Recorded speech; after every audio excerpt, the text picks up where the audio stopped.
Go ahead, Mr. Kelly.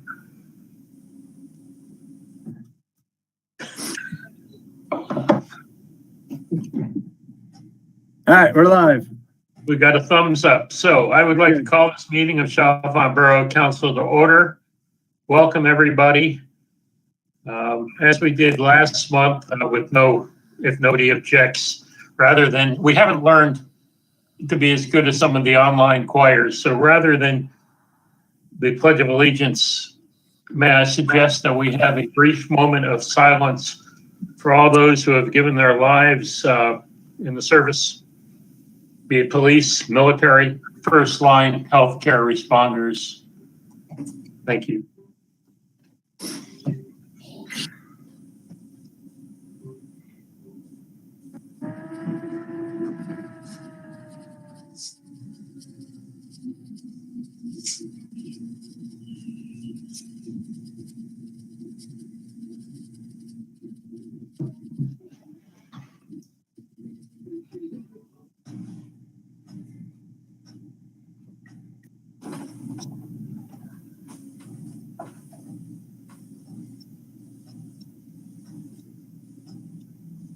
And with that, I ask Dawn to call the roll.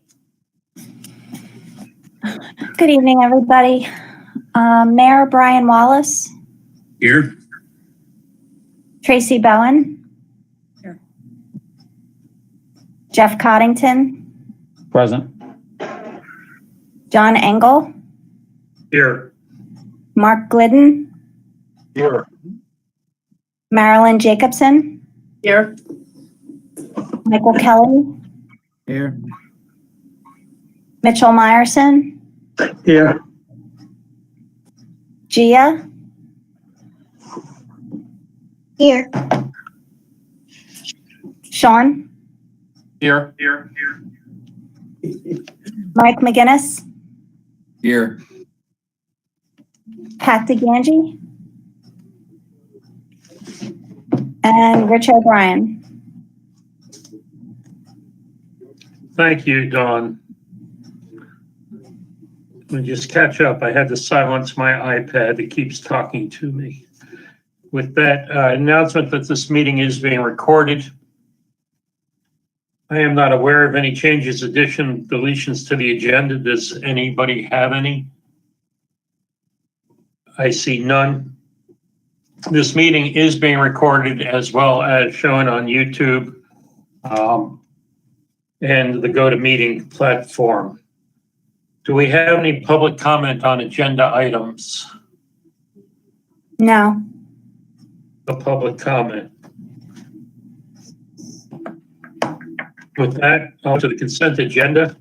Would anybody care to dispense with the reading of the minutes from the December 14, 2020 council meeting with disbursements from the general fund of $223,843.24 for the month of December, with the financial report to be filed for audit? So moved. Is there a motion? Jeff Coddington, is there a second? Second. Jacobson. Second by Marilyn Jacobson. Thank you. Any questions, comments, or discussion? I see none. All those in favor say aye. Aye. That motion carries unanimously with those present. I am not aware, we have no special items this evening, so we'll move to council committee reports. Mayor Brian Wallace. The only thing I have to really report is that I declared an emergency in Chalfont Borough on December 16th in response to the snowstorm that we experienced. And that is all I have. Thank you, sir. What about for the Central Bucks Police Commission, Mayor Wallace? The only thing that I have directly to report is I did post a thank you to our men and women in blue on National Police Awareness Week. The weekend I posted that on Facebook, thanking all of our officers for the excellent job that they do. We have not met for the building committee, but we will be meeting tomorrow, so I have no updates on that, unless Marilyn, you have something else to add as well. Okay. So that is all I have right now for Central Bucks Police Commission. Thank you, sir. Public Works Committee. I do want to add one thing, John. Yes. Interesting. We, and this is probably just informational, we had submitted a letter to the state auditor. The auditor had flagged us last year for being underfunded on the pension. Jeff, you'll love this one. And in response to that, there was some concerns that because of the timing, our pension was well underfunded at the time.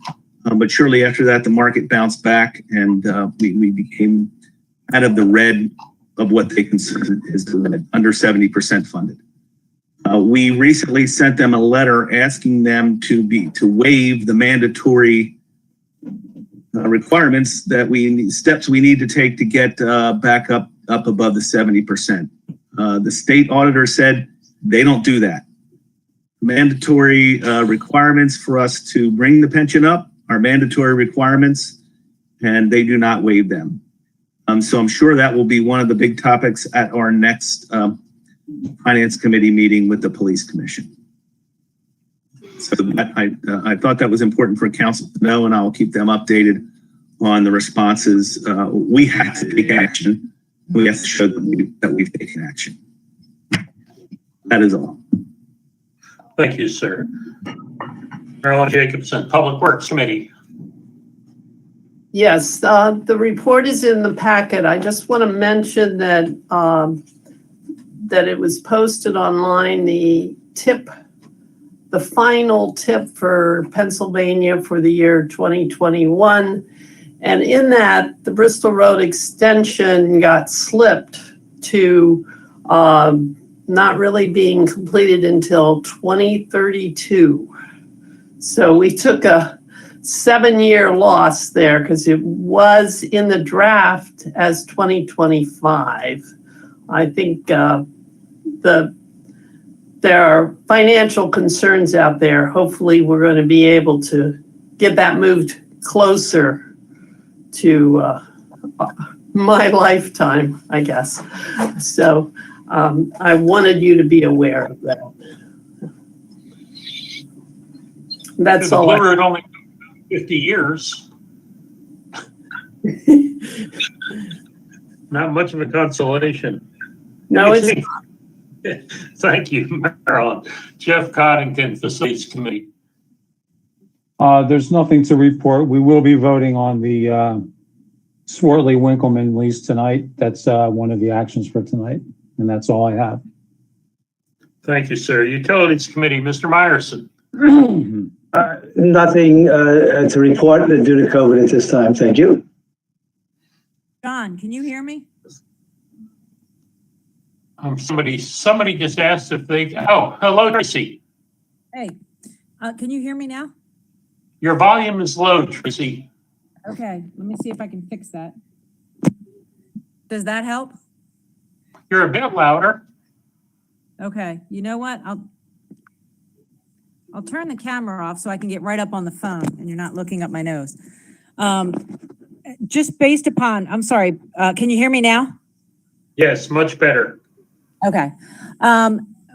Based upon what Brian said, I think I'll bring it to the other Finance Committee members, but just as a council, we may need to be aware, as part of this police commission, we may want to consider creating a fund that would be Chalfont's portion to bring them whole so that we don't get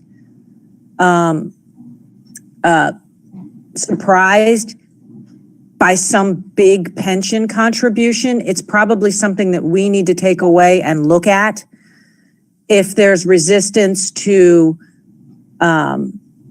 staying within that 70%. And now that we know that it's mandatory, that's kind of new information that I was not aware of and something that we may need to look at, given that 3 different municipalities may have 3 different ideas for how to handle that.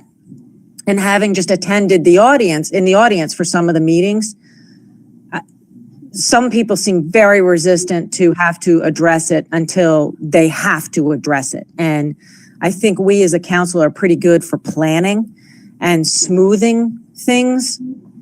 So I just want to put that out there as part of the discussion, that's probably something, obviously we're going to need to see what Brian and his team come back with, but this might be something we may want to consider so that we don't have a shock to our balance sheet in coming years. Yeah, I've brought up to the Finance Committee our concerns, and I have some assurance that this will be looked at.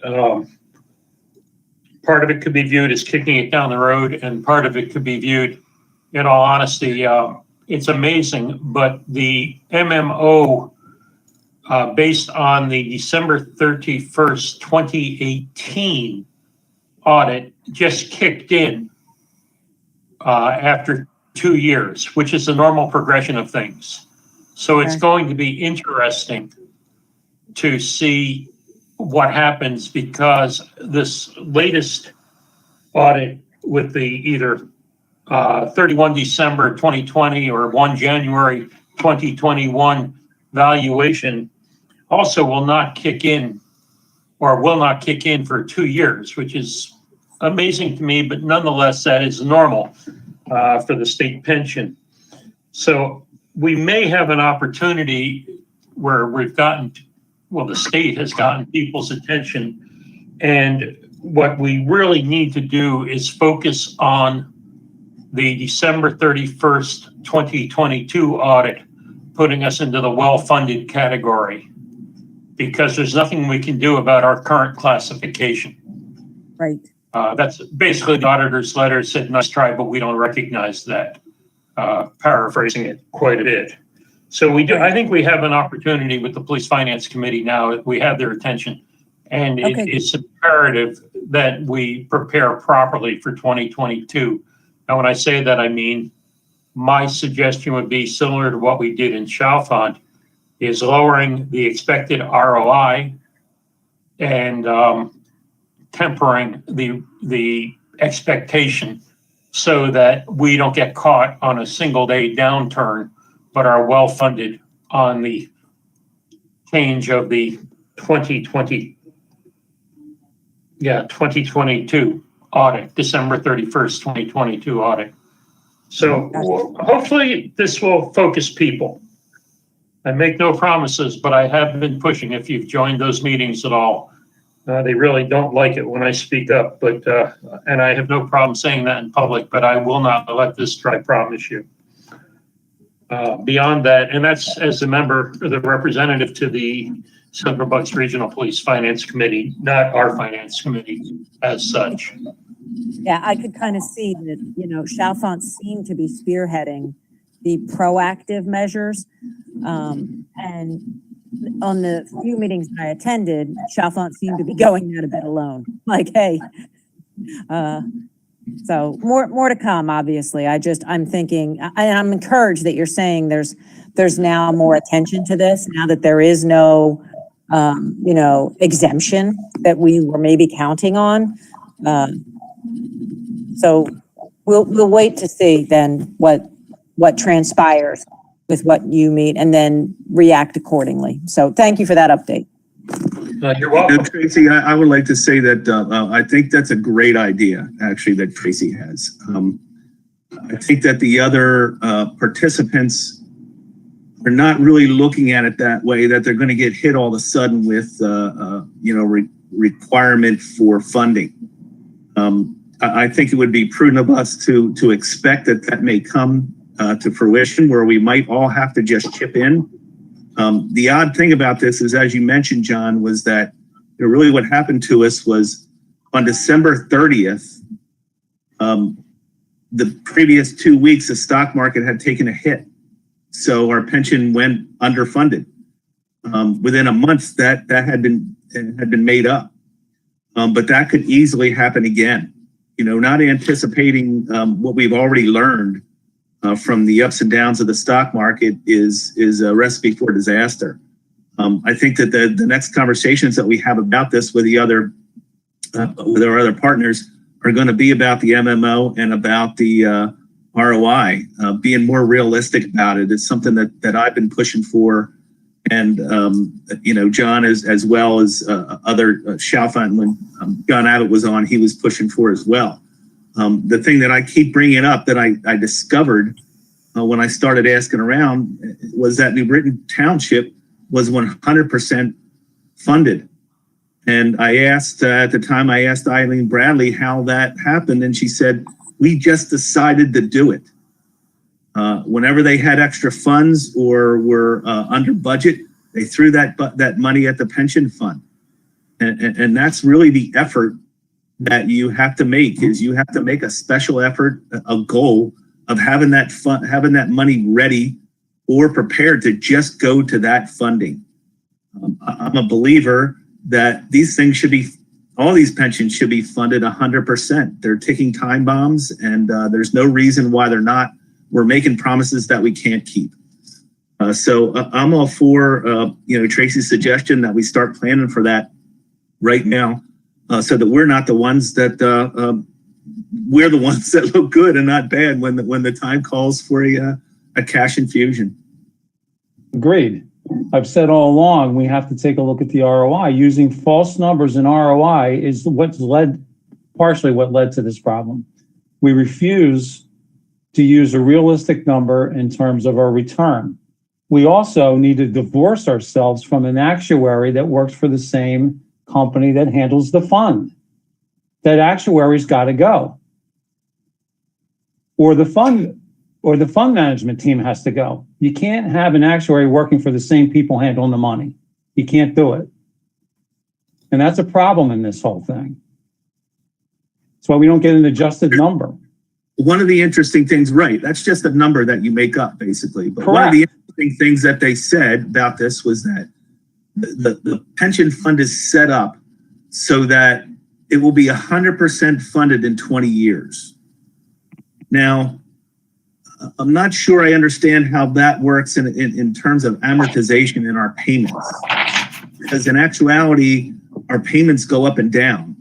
If you have a loan that is scheduled to be paid off in a specific period of time, it has a set payment, and that payment should compute to the fund being paid off, or the fund being fully funded at that time.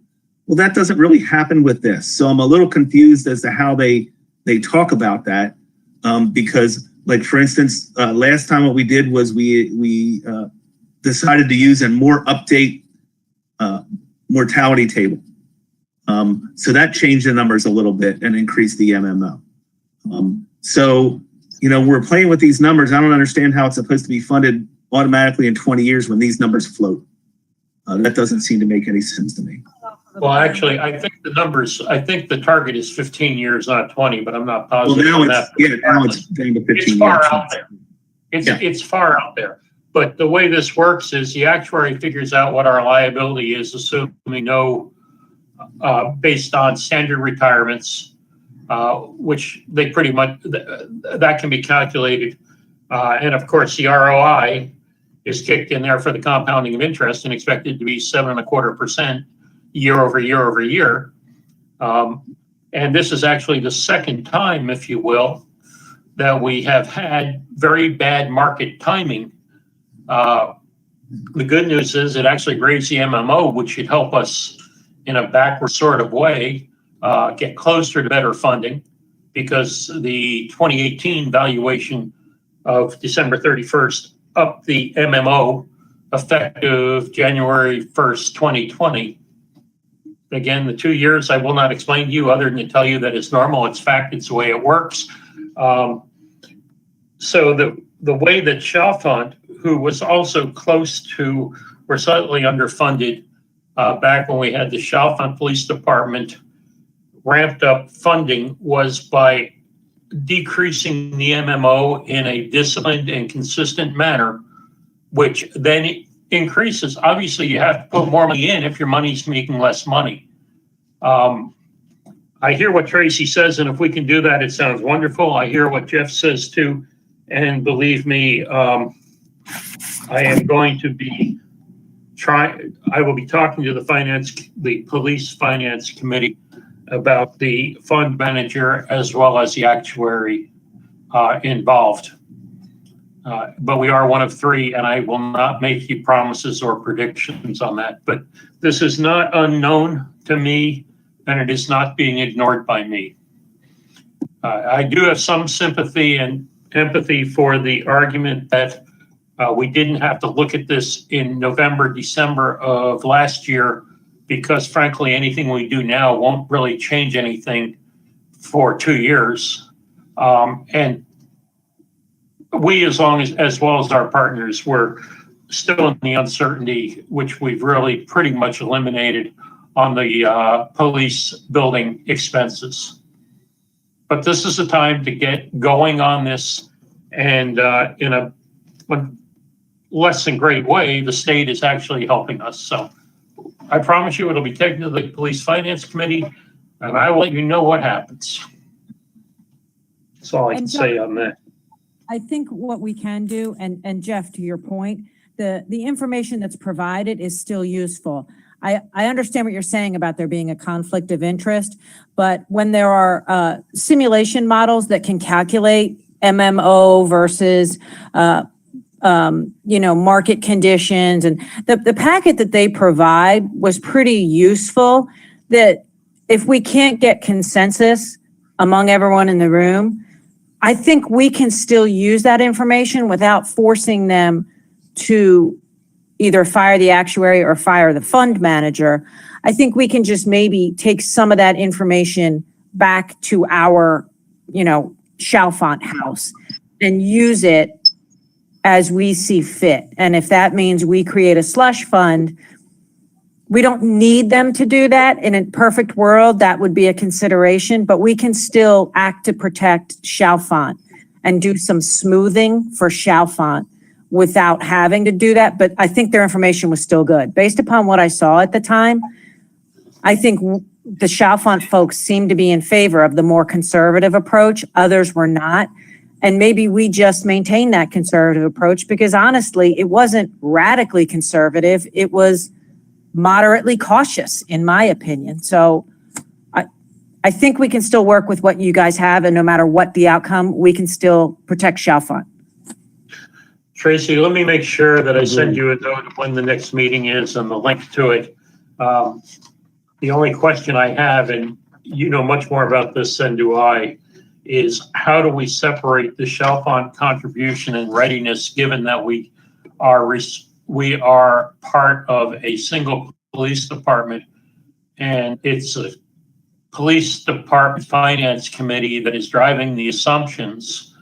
And I'm not sure that we can pay our part of it because frankly, we own a piece with no offense meant, this is probably said very poorly, but we have an obligation to every officer, not just the ones that came from Chalfont. So I'm not sure how we break out, but rather than worrying about that now, what I suggest is that we can have a conversation, and then I want to make sure that you at least are aware, and if you can attend the police finance committee meeting, it would be very useful. Yeah, I think we don't prepay or pay just for Chalfont officers. We simply have the personal equivalent of a savings account on our balance sheet to say pension, we earmark it for pension smooth. We keep it in the Chalfont bank account, in the global Chalfont bank. We simply allocate for it. Okay. We can certainly try to prepare for that eventuality. To give you an analogy, banks have called an allowance for loan and lease losses. And they fund it, even though they haven't incurred those losses, they anticipate. And in a year where economic conditions like this past year, 2020, we can see that on the horizon, we are probably going to take a hit. There's going to be more losses.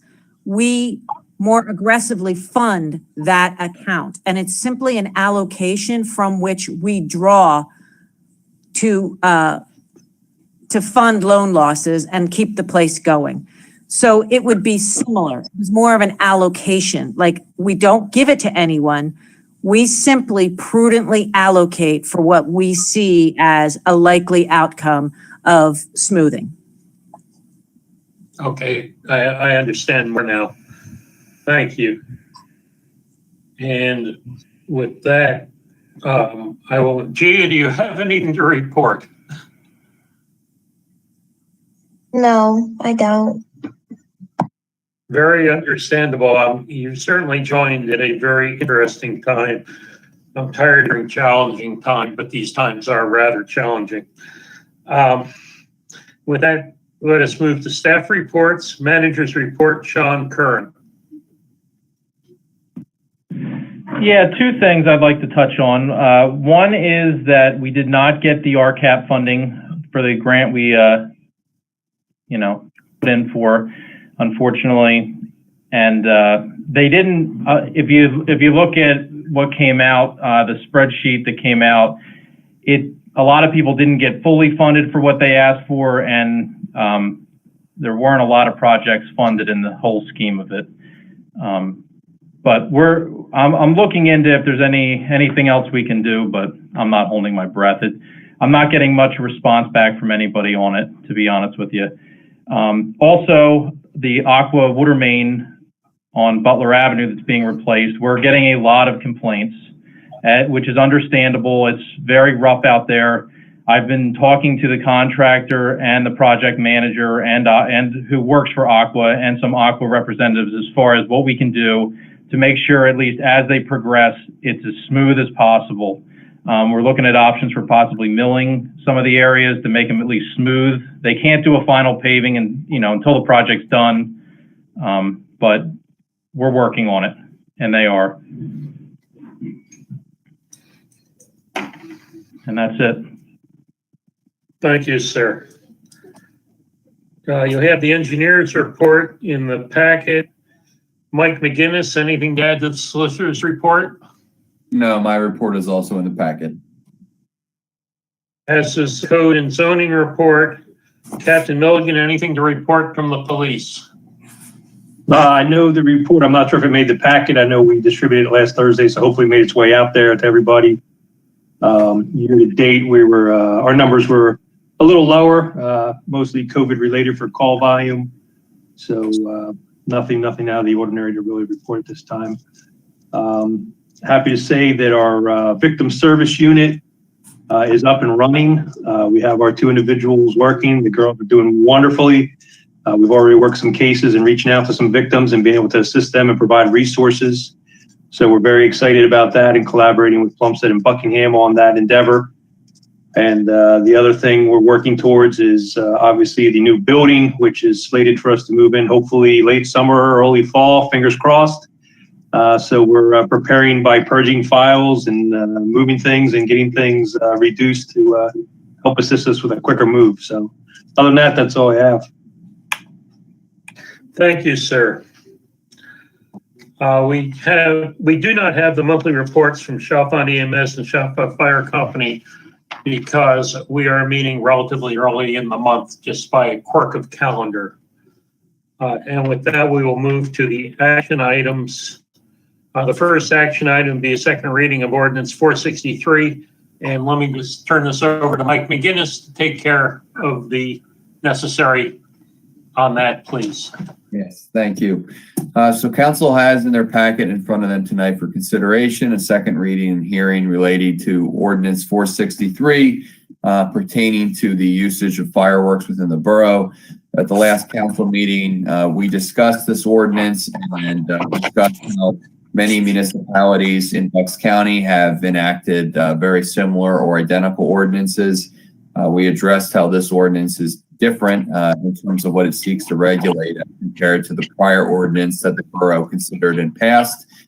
This ordinance in particular really regulates the usage of fireworks in the borough. It limits the usage to certain holidays. It puts a time constraint on the usage of fireworks. It permits individuals or entities to seek special exception, and I don't mean that in a legal term, but an exception for the usage upon application to the borough, and it provides for an enforcement mechanism, which I believe Captain Milligan, I think if I recall correctly, addressed at the last council meeting.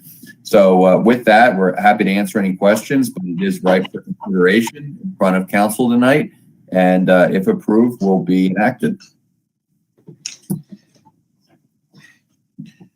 Does anybody have any questions for Mr. McGinnis? Seeing none, we will still have discussion. Would anybody care to make a motion to approve ordinance number 463 for the Borough of Chalfont, Bucks County, Pennsylvania, creating Chapter 210 under general legislation, which shall provide for the regulation and usage of consumer fireworks within the borough? So moved, Mitch. I'm not sure who was first, so. Coddington was.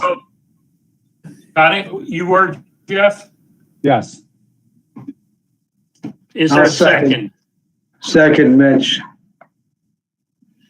Thank you, sir, or sirs.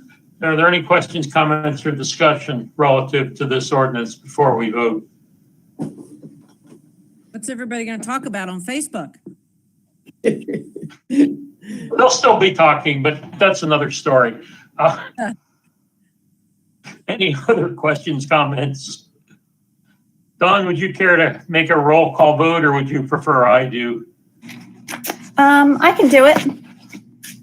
If you would, if you don't mind. I just sprung that on you. I'm sorry. That's okay. Tracy Bowen, Yes. Jeff Coddington, Yes. John Engel, Yes. Mark Glidden, Yes. Marilyn Jacobson, Yes. Mike Kelly, Yes. Mitch Meyerson. Yes. That motion carries unanimously. Thank you. The second action item is relative to resolution 2021-01, a resolution for the Borough of Chalfont allowing for the destruction of documents according to the retention and disposition of records of the Municipal Records Act. So moved. Is there a second? Second. Is there any questions, comments, or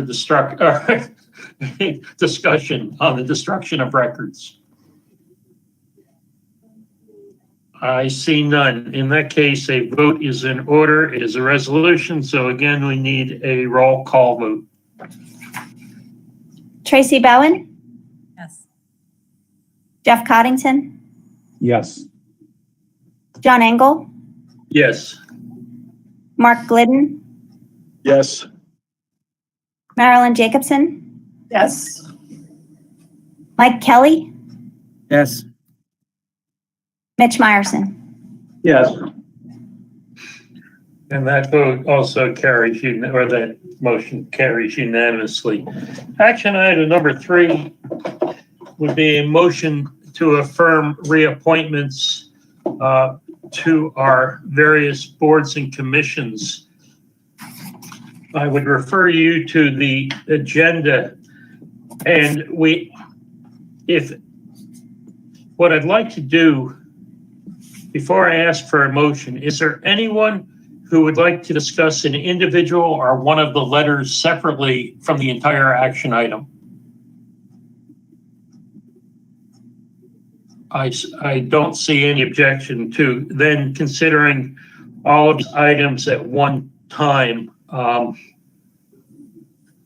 McGinnis, should I read everything, or is it enough to ask for a motion to approve the reappointments as per the agenda?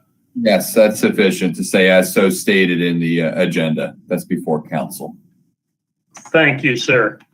Would anybody care to make a motion for reappointments as stated in the agenda of January 11th, 2021? So moved. We Second. have a motion. Is there a second? Tracy. Second. Yeah. Tracy Bowen. Any questions, comments, or discussion on any of the items under consideration at action item number 3? I see none. We can do this by voice vote. So I'll say all those in favor say aye. Aye. Aye. Any objections? I see none. That motion carries unanimously. Thank you. Action item number 4 would be a motion to ratify the snow emergency declared in Chalfont Borough on December 16, 2020 by our mayor relative to a severe weather event. Is there such a motion? So moved. Mitch? Is there a Second, second? Marilyn. Second. Thank you, Marilyn. Thank you also, Mitch, but thank you for telling me who the second was. I was writing down who made the motion. Any questions, comments, or discussion? I see none. We can go by voice vote. All those in favor say aye. Aye. Aye. Anybody opposed? That motion carries unanimously. Action on item number 5, request approval from council for an easement agreement template that will allow residents to install fencing within an existing easement on their property, each to be considered on a case-by-case basis. Mike McGinnis, anything you should add to this? Yeah, thank you. I think perhaps, Sean, if you can address how this came about, I can explain to council what's in here and how it's intended to read and why it's in front of them, if that works for you, Sean. Absolutely. We've had multiple property owners who have a easement over their property request to put in a fence. And most of these are stormwater easements, which don't have to be accessed very regularly. This agreement does, give us full right to go in and disturb anything we need to, but it does give them the ability to use their property and put a fence up so they can have dogs and things in their backyard. Right.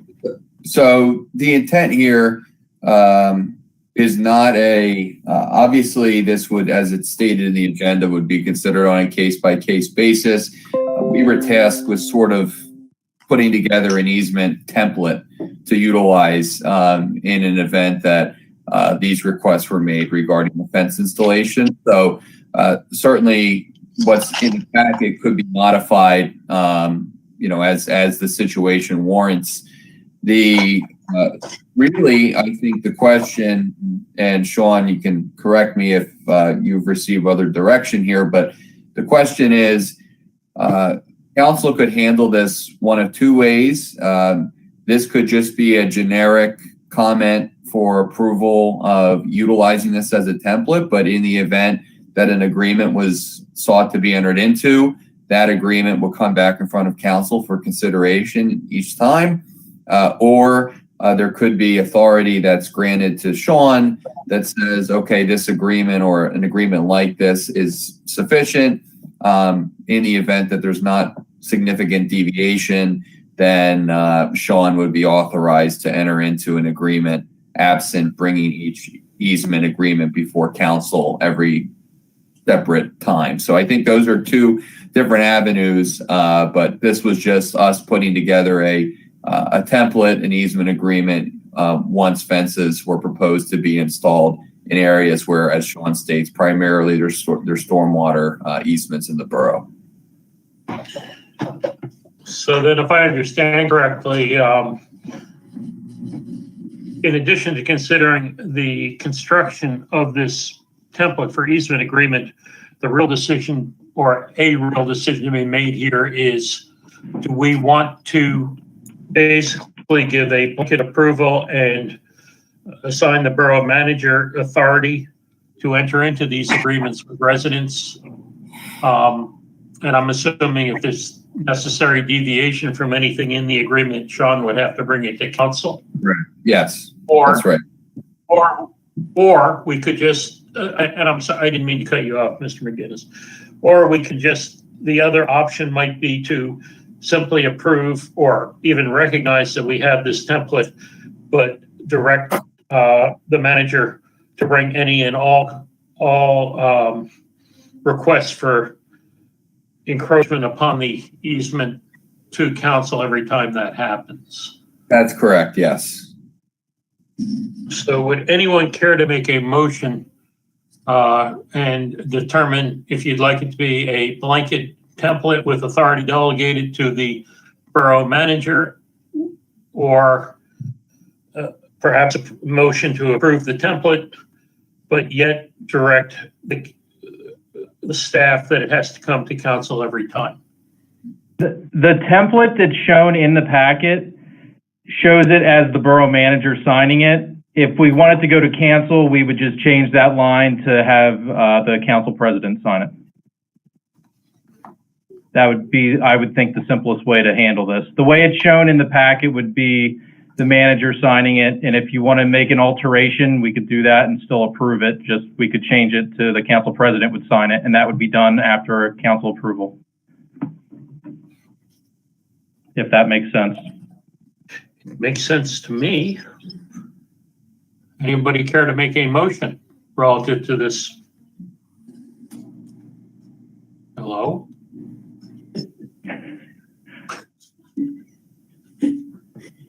The silence is deafening. I'll make the motion that Sean can approve it, that the borough manager can do the review, and obviously if we should be made aware of some unique property for whatever reason, I trust that he has the discretion to do that. Otherwise, just have at it. I'll second that semi-motion. Thank you. I believe, and matter of fact, I'm all but positive. So I guess Mike or Sean, correct me if I'm wrong. If Sean had any qualms about signing this and wanted the opinion of council, he could either poll council or simply say, I'm not prepared to sign this. I have to meet with council. Yes, it's not a mandate. It's just vesting him with the authority in routine cases to execute an agreement. I have a question for a vote. Sorry, I didn't read the template all the way through. But if somebody puts up a fence and then we have to get in there and take the fence down to do some type of work, do we have to replace the fence? No, it would be put on the property owner to reinstall the fence. As per the agreement, we would never put the fence back up. They would be responsible to either replace it or reinstall it at their cost. Okay, so when they put a fence in an easement, they're taking the risk that they may have to replace that someday. Yes. Yeah. Okay. And this, in the agreement, in the second page, item 1C, talks about a utility provider will make every reasonable effort to grade and seed the area affected by the maintenance and repair efforts. Final grading and additional seed the area affected by the maintenance and or repair efforts will be the responsibility of the property owner. And all the way through this, it is always put back that be it the borough or a utility who has a right to come onto the property due to an easement, established easement, like for telephone poles or water or electricity or whatever. It is all on the homeowner because they put the fence or what up. There is a responsibility to return the area disturbed to a reasonable state, but beyond that, it falls back to the homeowner with no liability to the borough or utility. Any other questions, comments, or discussion? Seeing none, I believe this can be a voice vote. So am I correct? There is no further discussion. In that case, all those in favor of approving the easement agreement template delegating authority to the borough manager, please signify so by saying aye. Aye. Aye. Anybody opposed? That motion carries unanimously. And the action item number 6 is approval of the second lease addendum to the Swartland Athletic Field, whose intent is to extend the current lease agreement between the parties. Sean or Mike McGinnis and/or anything to add to this before I ask for a motion, at least for the purpose of discussion? The lease, as it's shown in there, is just a time extension basically to the current lease that was in place, giving Lenape Valley the same rules and regulations that they had before. It's the exact same agreement.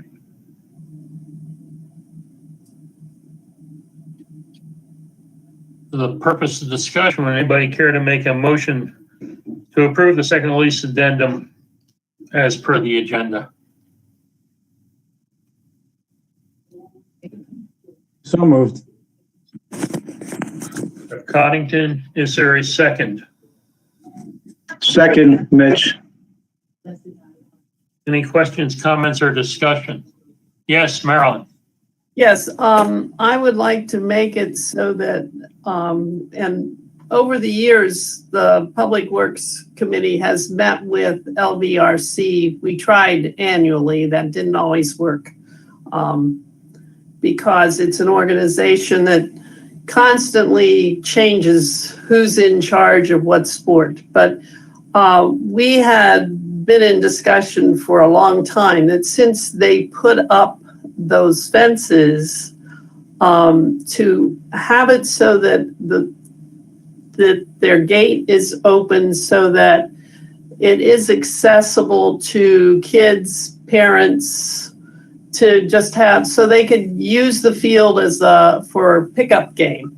Long ago, like 25 years ago, when my son was young enough, there were no fences and they would have pickup games there. Then they locked the field and that's no longer possible. I certainly understand they don't want dogs on these fields. But I do think there's a value to having that land accessible, at least when it's not football or baseball or softball season, so that there is a place for kids to go. Whether they choose to go there or not is another thing. So I don't know, I think we can do that without the lease. But the notion of, have the lease, but that's something that we make the request to LVRC. And we've been in this discussion several times. We have had over the years complaints that this field was not accessible. We as facilities discussed this at length earlier this week and unanimously agreed to keep them locked. We're not aware of any complaints from anybody trying to get into those fields. Chestnut Street Park is wide open. It's barely used as is. And there's sidewalk issues when you get up to Swartley, Winkleman, with kids crossing that street. There's a dangerous intersection right prior to it that people would have to cross. Sidewalks aren't complete all the way up. We just felt it was in everybody's best interest not to limit the use of the field. I mean, if we got complaints, I mean, we spoke with Sean. Sean hasn't had one since he's been on board. I mean, let's face it, Marilyn, I agree with you. We played pickup games every single day during the summer when we didn't go to school. We went down to a schoolyard that didn't have a fence, didn't have a lock on it, didn't have any of that. And the places we did go that did, we crawled under the fence. Right. And Sean showed us how you can jump over the back of the fence very easily at the existing park. You know, it's just the kids don't do this anymore. It's crazy. I mean, I'm not trying to stop it. I would love to promote it but we just thought it was in the best interest to leave the lease exactly as it is and just move forward. And if we run into an issue, we go and talk to them on a case by case basis, or, you know, maybe we find a way to work around it, but we didn't want to mess with the lease. We just opted to leave it the way it was. My other concern was, and everything Jeff said, I agreed with. My other concern was the Lenape Valley invested a ton of money and care and time into the condition of the field and the pieces out of there and the grass and all that. I do have a fear of it getting accidentally, I'll say it'd be nice, accidentally damaged. And there's an argument to be made where this field is out in the open. It is and it isn't. Since you would see it, it's on a higher bluff, and everyone driving by are not staring at what's going on there. And there's only a couple of houses that actually peek over into it. So I am more in favor of just keeping it locked and utilizing the other facilities that are in Chalfont and next door in Linden, over the bridge in Lindenfield. It's not like this is the only place they could go. We have lots of other opportunities for the kids. So I'd rather keep it the way it is. Thank you. Well, it is the only football field that exists, I believe, and there isn't one in New Britain Township either. So for kids that want to pretend. North Branch has a football field. It does now? Yes, it does. Yeah, with goalposts and everything. Yeah. West Branch does too, actually. Oh, I didn't know kids were allowed to play football anymore. That's a joke. I laughed. To like run into each other without pads on anymore. You know? Well, I do know that our neighborhood has a traditional football game annually. So, Thanksgiving? yes. Yeah. So it's something that can be, I think it's something that can be discussed with LBRC. I know that kids aren't outside like they used to be.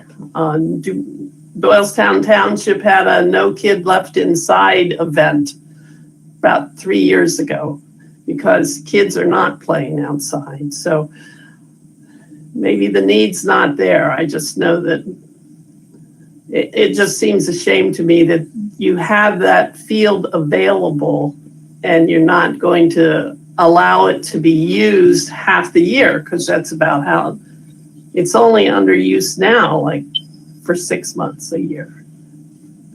So The soccer is still very big. My son played soccer here for years. But you get soccer and baseball is big. Football, if you're going to do it, it's the equipment. But I don't know. We didn't have football in the Bronx, so I don't know. But the soccer I see is well attended.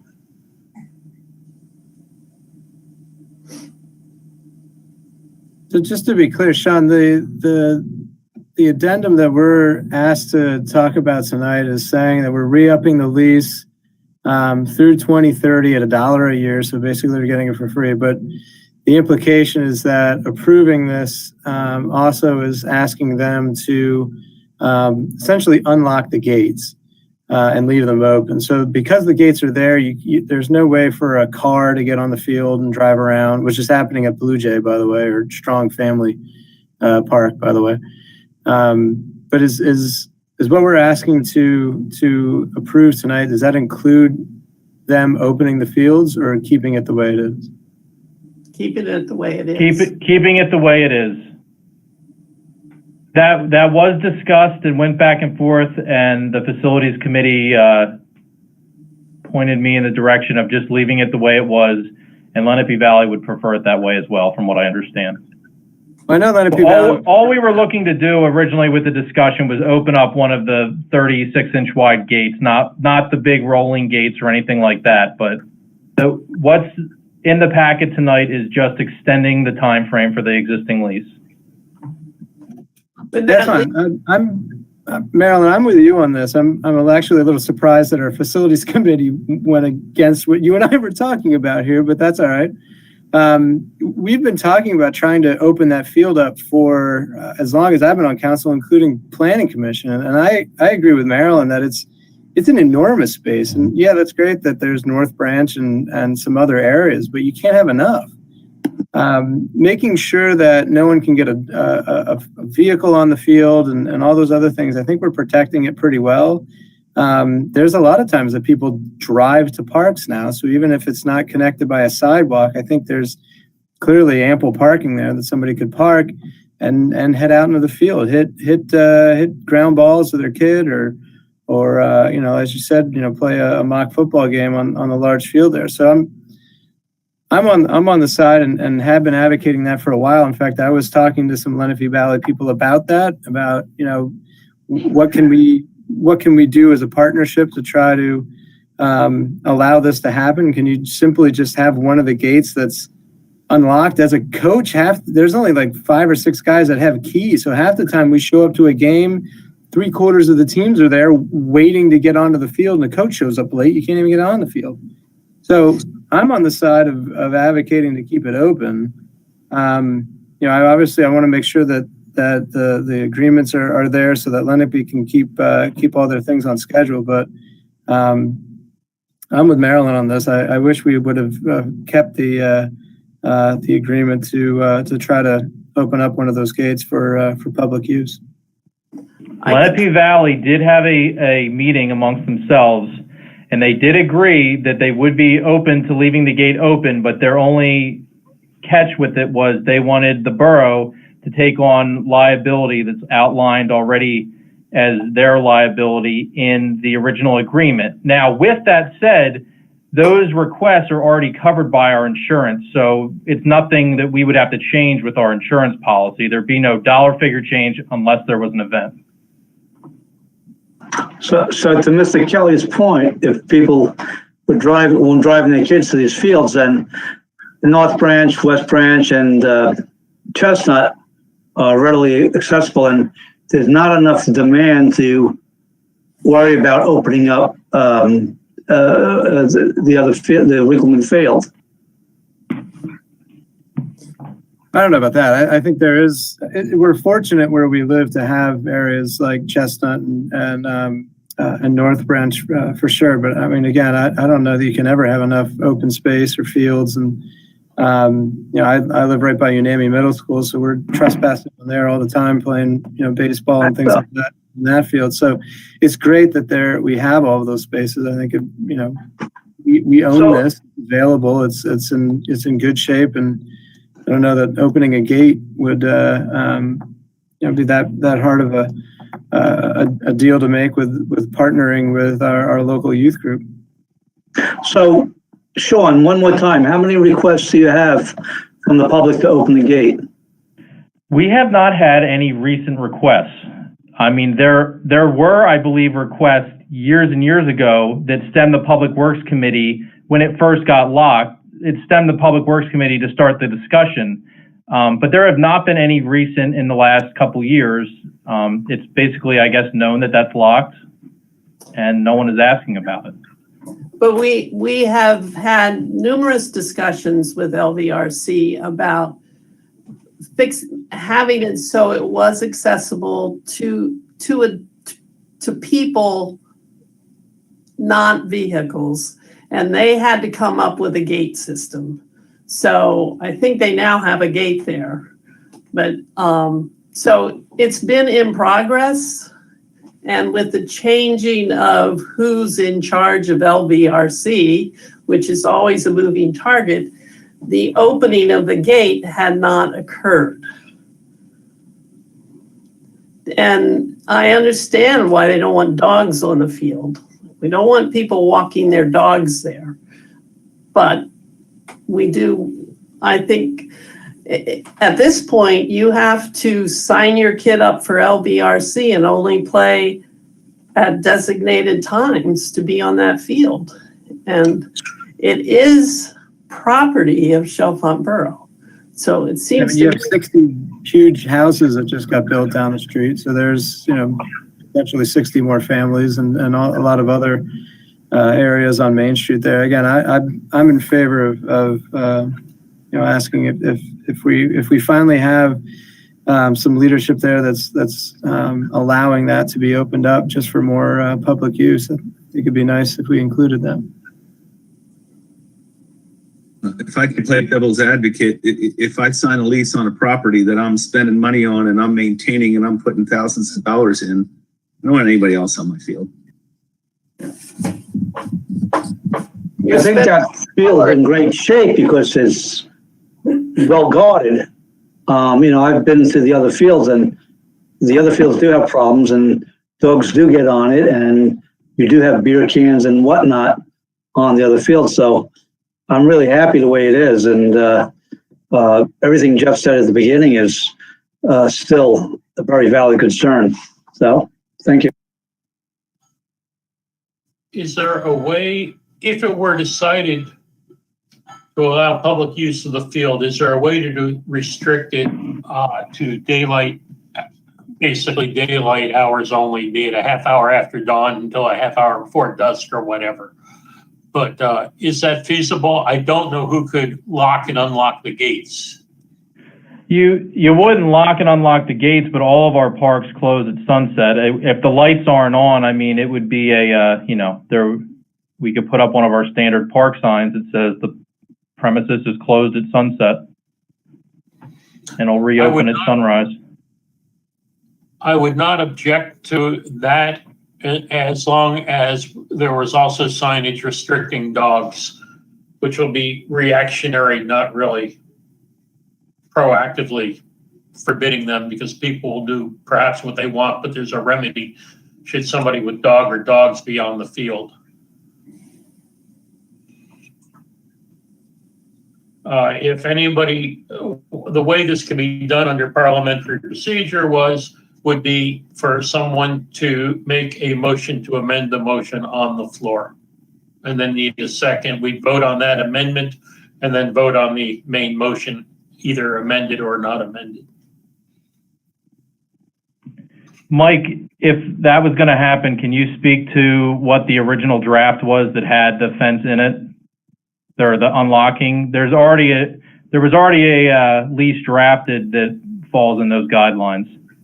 Yeah, we drafted a lease, and there was correspondence with Lenape, and then upon direction of the facilities committee, we've gone back to this iteration. I have to pull up the prior draft, but again, I'm not sure. I think from a, and Mr. President, you can comment on this, but from a procedural standpoint, I'm not sure if the suggestion is for council to vote on a lease that they haven't reviewed, even if I summarized it. I mean, I might suggest, unless there's a time constraint here, I know it expired at the end of the year, but an option would be to include both iterations in the next council packet and have council vote on which they would approve. I think that's more prudent than attempting to do a verbal summary of a legal document to ask council to consider tonight. That makes sense. Something else we could do is simply vote on the motion on the floor, or move to table the motion. Right. Well, we have we're waiting a vote now, right? Well, we're in the discussion phase prior to a vote, and at the conclusion of the discussion, there could either be a motion to table this motion, a motion to accept this motion, and if it were tabled, I would assume that it would be the tabling motion does not allow for discussion. It either is tabled or it is not tabled with no further discussion. But if people wanted to vote down this motion and then recommend an amendment be brought, or at least a choice between two versions be brought to council for the next meeting, that would work. I fully respect what you've said about not voting on something people haven't seen, Mike. It makes perfect sense. So John, why don't, with the proper way to do this then, to table the motion that we have now, send everybody out the other lease, that way we can look at both and then come back and vote at the next meeting? If you make a motion to table and it's seconded, we immediately vote on that motion. And I'm going to assume that the reason it would be tabled was because people want to see the lease with the gate open, so to speak. Yeah, I don't think we're going to be delaying them at all by, waiting a month. They're not doing anything in January. So I would make the motion to table so that we can look at the second lease, come back and continue discussion next month and vote next month. I'll second. Okay, we have a motion to table with a second. There is no discussion. We immediately have to take a vote.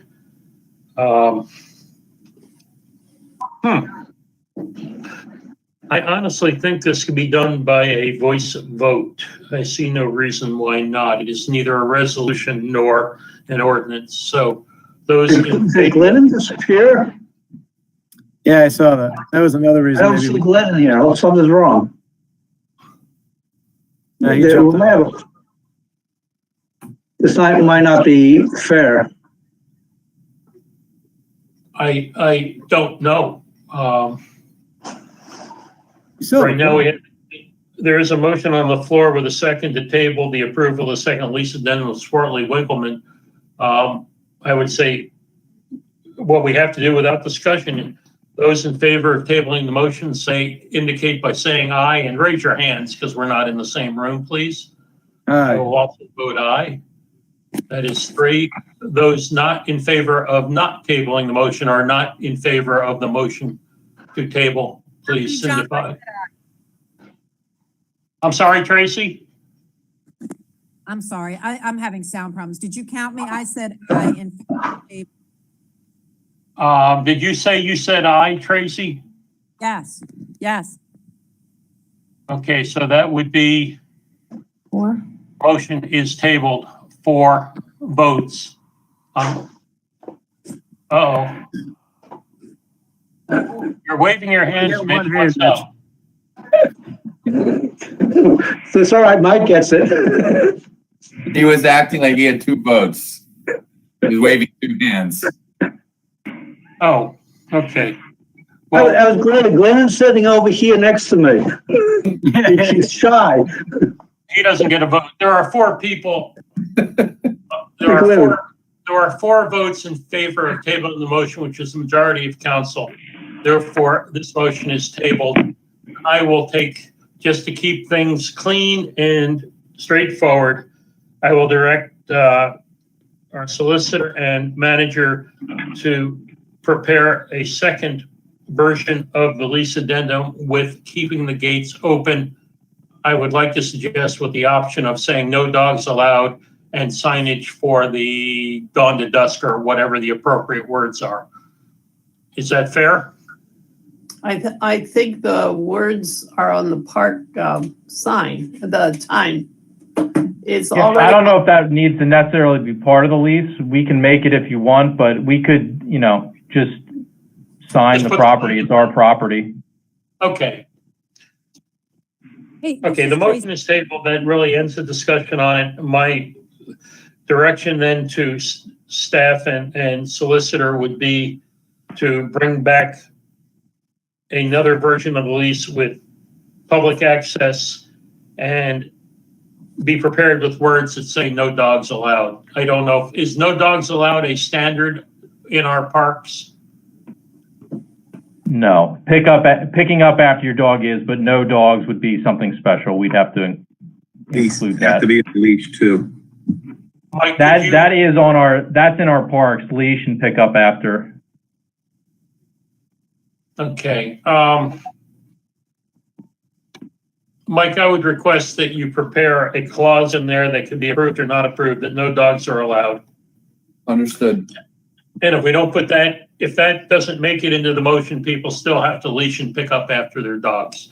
But that might make it easier for Lenape Valley to accept this because we still would need their signature on whatever it is we agree to send to them. So thank you for that. Good discussion, I think.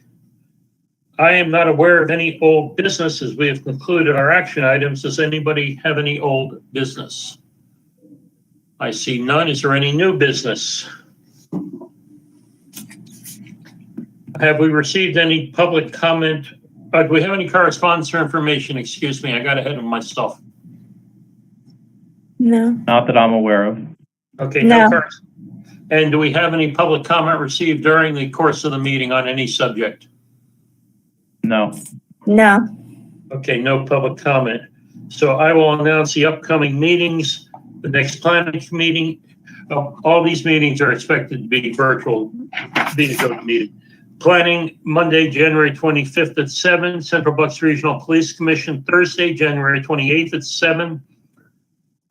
Harb, Monday, February 1st at 7. And the next council meeting will be Monday, February 8th at 7 o'clock. And just because of the long discussion, bear with me one moment. The next Police Finance Committee meeting is January 21st at 6 p.m. I believe that will be a virtual meeting, but if any of our council wishes to get the link to that, please let either Sean or me know, and I'll make sure it's forwarded to you, or he will do the same. And with no further business to come before council, would anybody care to make a motion to adjourn? So moved. That really doesn't need a second. We are adjourned at 8:10 p.m. Thank you all very much, and Happy New Year to everybody. Thank you. Thank you. Roll Tide.